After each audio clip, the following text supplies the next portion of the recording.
নওগাঁর পোরশায় রহস্যজনকভাবে এক নারী ও এক পুরুষের মৃত্যু হয়েছে। ঘটনার রহস্য উন্মোচনে কাজ করে যাচ্ছে পুলিশ ও ডিবি।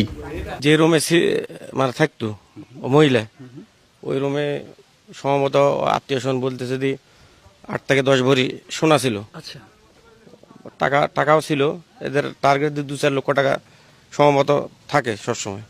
আমি ঢুকার পরে ওই রুমটা মানে তছনছ হয়ে আছে। ব্যাংক ব্যালেন্স, চেক ফেলা আছে, আবার আসবাবপত্র ছিটানো আছে। এই যে বাড়িটা দেখতে পাচ্ছেন, বাড়ির সামনে লেখা রয়েছে লা ইলাহা ইল্লাল্লাহু মুহাম্মাদুর রাসূলুল্লাহ সাল্লাল্লাহু আলাইহি সাল্লাম। এই বাড়িটির দুজন মানুষ, একজনের বয়স, আগে নাম বলি, একজন রেজিয়া নারী, তার বর্তমান বয়স 55 বছর। আরেকজন তার ভাই মাহমাদুল, তার বয়স প্রায় 60 বছর। এই বাড়িটাতে তারা ভাই বোনই মূলত বসবাস করতেন।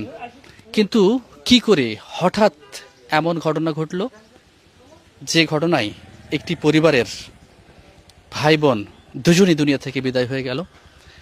ঘটনাটি অত্যন্ত রহস্যজনক। এই মুহূর্তে এখানে অফিসার ইনচার্জ পোরশা থানা মহোদয় রয়েছেন, একই সঙ্গে সার্কেল এসপি মহোদয় রয়েছেন। তারা ইনভেস্টিগেশন করছেন। ভেতরে চরম গন্ধ, রক্তের গন্ধ, সেখানে যাওয়া যাচ্ছে না।